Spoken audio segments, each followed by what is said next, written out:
We're rolling. Terrific. All right, so start saying, spell your name so our editor doesn't mess it up. Sure. My name is Tom Rebecki, TomRebbecchi. But nobody ever misspells that, I right? get misspellings all the time. I just had him spell like 3 times. Yeah, it's the Okay, third sure. one. That's funny. All right, great. All right, so Can I just throw out, and Tom, remember, so while you were spelling it, I saw you looking off this way. Yeah, I gotta remember to. yeah, Just you right. did. here. Sorry. Right. Okay. Nobody's here. Right, and actually, if other people ask questions in the room, just make sure you stay here, even if they're asking. All right, so Tom, what is your title? I am the president of the Hartford Professional Chapter of Engineers Without Borders USA.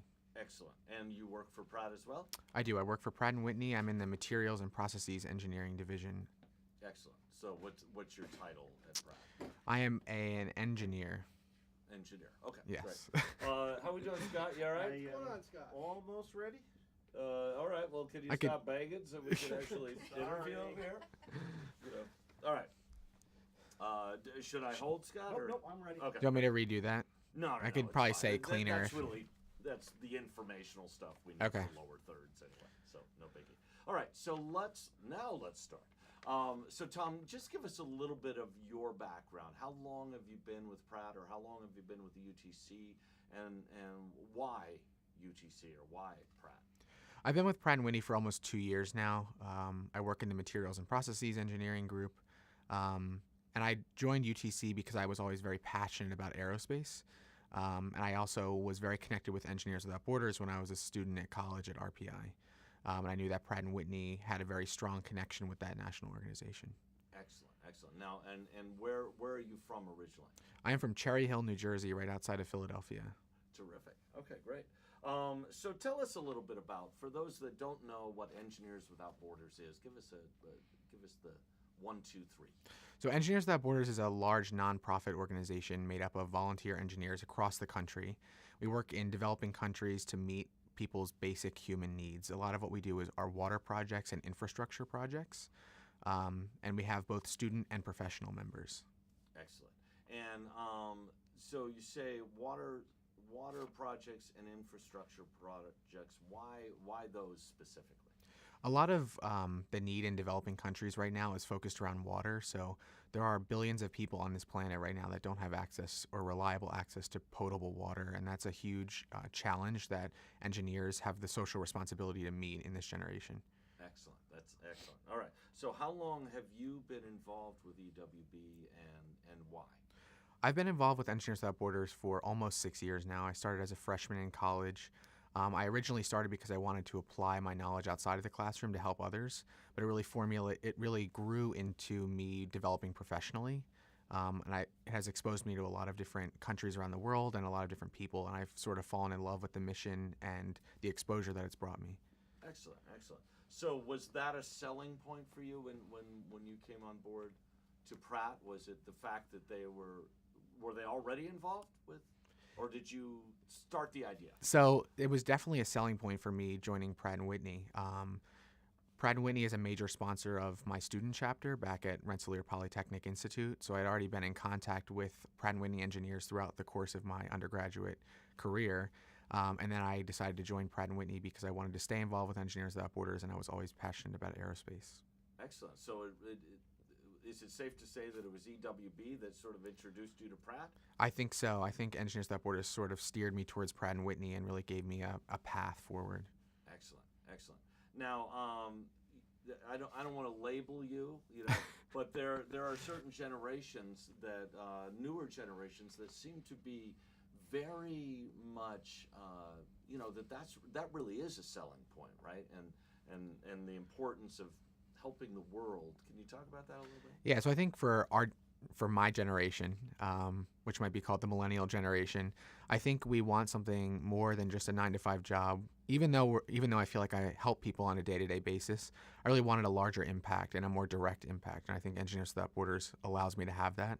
I get to interface with people all around the world, and when I travel, I get to actually implement systems that have an immediate effect on people's lives. Fantastic. Now, obviously, Engineers Without Borders, so engineering would be the focus, but it does seem like there are all kinds of other soft skills, if you will, that tie into doing that, and which I think ramp to a good leadership sort of teaching opportunity. Can you talk about that? Yeah, so Engineers Without Borders is focused around engineering, but we also rely heavily on people from other fields. So we work pretty closely in my chapter with social scientists from the University of Hartford, for instance, in developing social surveys for when we go to these communities we work with to try to really tease out some of the more difficult needs that they have that we can then try to meet. And then it also has allowed me to develop like softer or leadership skills that have allowed me to really grow in my career at Pratt & Whitney. Fantastic. All right. So why is it so important for UTC and Pratt & Whitney to be involved with EWB? That's a good question. I gotta think about how I'd answer that. I think Pratt & Whitney being involved with Engineers Without Borders is really important because it shows that we have corporate responsibility, especially in today's day and age where billions of people around the world don't have access to water. It's not necessarily in our purview for what we do on a day-to-day basis, but it still shows that our involvement with the national organization still shows that Pratt & Whitney cares about meeting global challenges and sustainability challenges. Excellent. So you mentioned sustainability. Let's talk about sustainability within EWB and within UTC. So sustainability is a huge aspect of Engineers Without Borders projects. Our projects typically range from 5 to 7 years in length. They're not very short, and we do that purposefully because we want to implement systems and train communities to adopt and maintain them. And really the overall tenet of that is to try to improve sustainability over time. We want these systems to last and function well beyond our exit from these communities.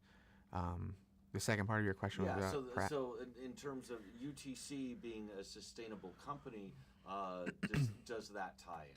Yeah, I think UTC is trying to portray an image of sustainability, and I think that. Sorry, I might want to start there. Let's say that a little differently. Yeah, we're not trying to maintain right. an image. I'm trying to think of how I would. Right.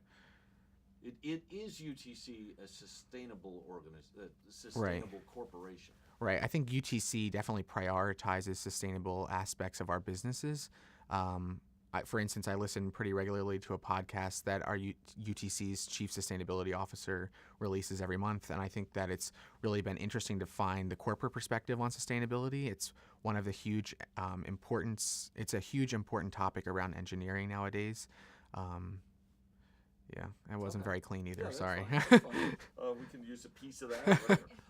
So, Tom, tell us a little bit about, because we got all this great footage from Nepal. Right. And that will be definitely a big structure of this video. Right.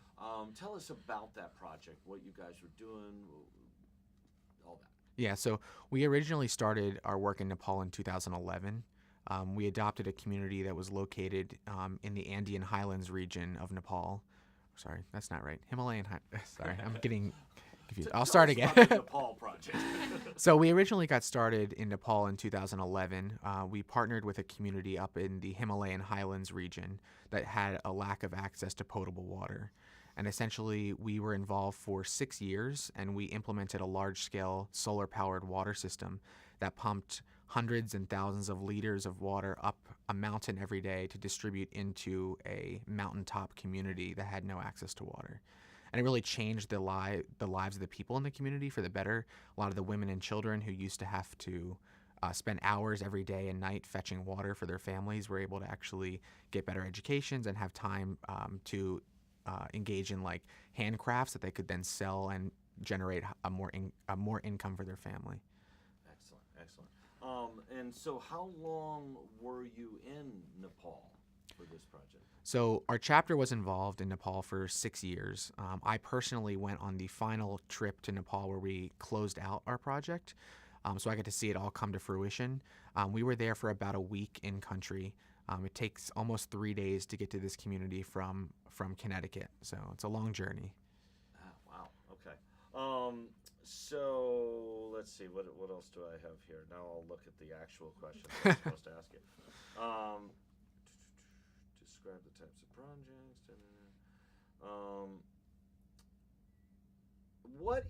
What is the most memorable volunteer experience you've had with EWB, and what So, in the course of my 6 year involvement with Engineers Without Borders, I've been involved in 3 projects, one in Panama, one in Nepal, and one in Ecuador. And I think my most valuable and most rewarding experience came in Nepal when I was on that closeout trip. And I really enjoyed that experience because I got to see the direct impact that the system that we implemented had actually made on the community years after it had been implemented. And we confirmed that our designs were appropriate for the community and that the community could maintain the system and that they were using it. So it was very rewarding to see it actually in use. That's great. That's great. And of those 3 projects, were they all related to Water? healthy drinking water? Yeah, so all 3 projects that I've been involved in have focused around sourcing potable drinking water. When we say potable, Yes. what does potable mean? Potable means drinkable, and it can mean different things in different countries based on government regulations. So in Panama, they had a different standard for potable water than in Nepal. But potable drinking water to the average layperson means water of quality in terms of turbidity, which is like the suspended solids in the solution in the water, or chemical purity. Excellent. Excellent. Okay, good.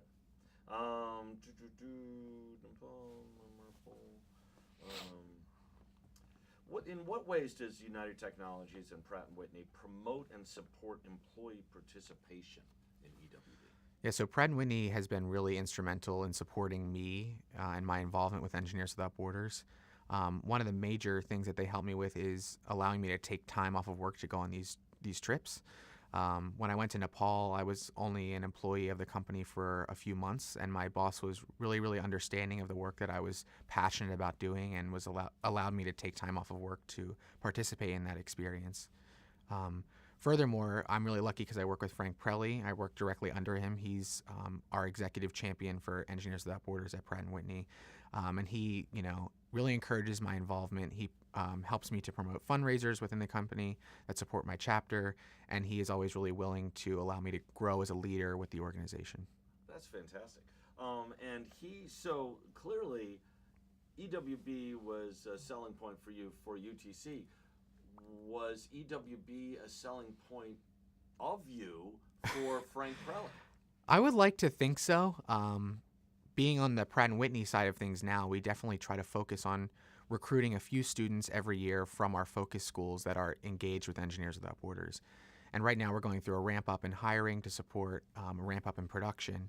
And essentially we want to try to furnish our company with responsible engineers that have initiative. And I think that Engineers Without Borders sort of selects those students for us almost and delivers them to us prepared to work at Pratt & Whitney.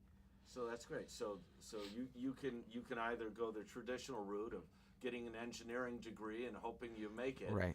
or you can be an engineer and work with EWB and get a job that way. Exactly. That's great. That's fantastic. And that's really kind of the way things are changing, right? I mean, we Right. really are looking for, when you look for a job, it's not just a weekly paycheck, right? Right. It's really something that ties in with your life. Right, and I think that beyond my normal 8 to 5 job, I always have Engineers Without Borders to look forward to, and I know that my company supports me doing that type of work. So it's been something that has definitely helped me to stay passionate about working at Pratt & Whitney. Excellent, excellent. Now, and you said you're the president of the local chapter? I am. I'm the president of the Hartford Professional Chapter. So we're a smaller professional chapter. We have about 15 members, and about half of our members work for UTC companies. Wow, that's great. That's great. How are projects picked? So, okay. How would I? Okay, I know what I was saying. Sorry. So, Engineers Without Borders presents projects to chapters to work on after receiving community applications directly from communities that need help. So, one of our biggest tenets as an organization is community-driven development. So, communities actually self-nominate themselves for help with via Engineers Without Borders. So when they need help, they'll contact Engineers Without Borders USA. There's an application process and then a filtering process. And if the community makes it through the filtering process in terms of potential, positive potential to work with an Engineers Without Borders chapter, they'll actually they'll post the chapter. Sorry, I'm getting confused. a little bit that's nervous. Sorry. Well, no, you're doing. You're I can doing a start over. fantastic You're doing job. a great job. Yeah. So we can just pick up from there's a USA. Whatever. A central place Yes. that then feeds out. So our headquarters is based in Denver, Colorado. When communities have need in developing countries for water systems or infrastructure, they'll actually apply to our headquarters for help. And what our headquarters does is take the application and filter them, and then they'll post them on a site that then chapters can look at and select projects they think they're suitable for. So recently, my chapter attempted to start a project in Ecuador that was similar in scope to what we did in Nepal, and we selected that project because we knew that we had the skill set to be successful in Ecuador. Excellent. All right, so let's talk a little bit more about Nepal, right? And I don't know how much of that. Have you seen the footage? Yeah, Any of the yep. footage? Right. So talk about, if you can, what some of the footage we saw was, and give us sort of the story behind the footage. Yeah, so when we went to Nepal to close out the project, we were really excited to film a documentary when we were there. Luckily, one of my chapter members is actually really passionate about drone photography and videography. So he brought a drone with him, he brought a lot of fancy camera equipment, and after obtaining the consent of the community, we actually filmed some of the activities that we were doing in country. And it was really cool to see how the community reacted to being filmed, and they really were very fascinated with the drone. But really, it was a great way to capture the work that we had done in country and portray it to the world. And we actually used that documentary as a selling point for our chapter to entice new members to join. Excellent. So the job was initiated by somebody in Nepal? So the community itself in Nepal initiated the request for help. And then in 2011, my chapter, way before I was involved with it, started the project. So I was in the line of succession for leadership that conducted this project. Excellent. That's great. How has your involvement in EWB affected your work life? What lessons have you been able to apply to your day-to-day activities based on the work you're doing with EWB? So EWB has affected my life in many ways, some of them professionally, some of them personally. Professionally, I think I've gained a lot of leadership experience. It's very valuable at Pratt & Whitney and the corporate level. I've learned how to manage budgets, learned how to work with interdisciplinary teams, and I've learned how to deal with sometimes uncomfortable or difficult situations. Personally, I've gotten a lot out of Engineers Without Borders as well. I find myself more driven and more goal-oriented, and I also have gained more time management skills. Fantastic. All right, so Nepal, it looked like there were 3 or 4? 4 people. 4 people. Yep. All right, so let's talk about the 4 people and did they have differing things that they worked on, or were they all part of the team that made it all happen? So our final trip to Nepal included four traveling members from my chapter. One of them was me. We each had a defined role on the closeout trip. So my teammate Miguel was designated as the project lead. So he coordinated all of the scheduling and what we were doing in country and coordinated our day-to-day activities. My job was basically data analytics and capturing data that would... my job was called PMEL, which is a phrase that Engineers Without Borders uses. It's called planning, monitoring, evaluating, and learning. So it's a process that we have to collect data in country after a system has been built to assess whether or not we successfully built something that is sustainable and that the community uses. So throughout the entire trip, I was collecting flow rates at various points in the system, conducting surveys with different people and leadership in the community, and it was really data-driven in terms of collection. My other teammates helped with data collection and helped with minor repairs in the system that we had to do. Excellent. Can you name the 4 people that were? So Miguel Camelo Rosas, myself, Tom Rebecki, Mike Bedford, he's not a UTC employee, and Gotti Taya, who was filming the documentary. Gotcha. Okay. And who was the woman who was there? So we were with a woman who was actually the executive director and president of our partnering nonprofit that was based in Nepal. So one thing that Engineers Without Borders realizes is that we're not always present in the countries that we work in. We're only able to go to these communities a few times a year. So they pair us with qualified partner non-governmental organizations or NGOs that are based in the countries we work in to help continue and sustain the communication between our chapters and the communities we work with. And are they considered EWB, or they're different? They're not. So that woman was from NAMLO. They are a nonprofit based in the United States, but they have offices in Nepal. Gotcha. Yep. Gotcha. So is her function and their function similar to yours, but they're a little bit more on site? Is that? Yeah, I would say so. One of her missions when we were on that trip was to plan for the implementation of a school in the community.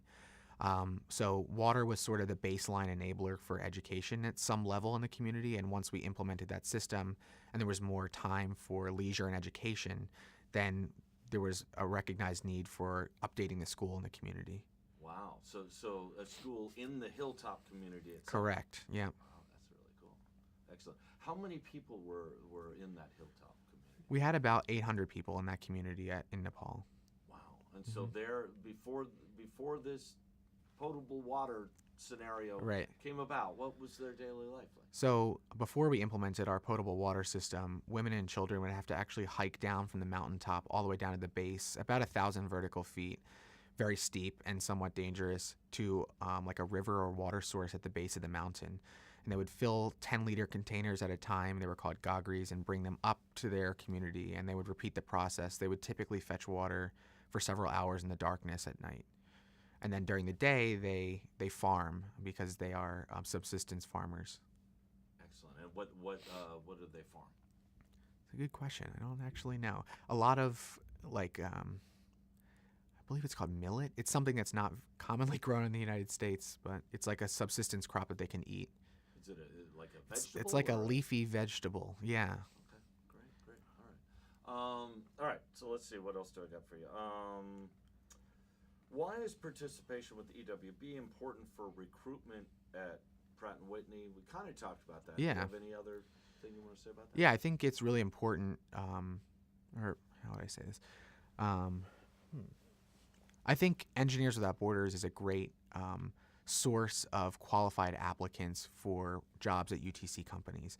Obviously, the engineers who are involved with EWB in their college life are self-motivated and driven to make a difference. And I think that if we're trying to attract and retain top talent, we can look to the pool of students at universities who are involved with EWB.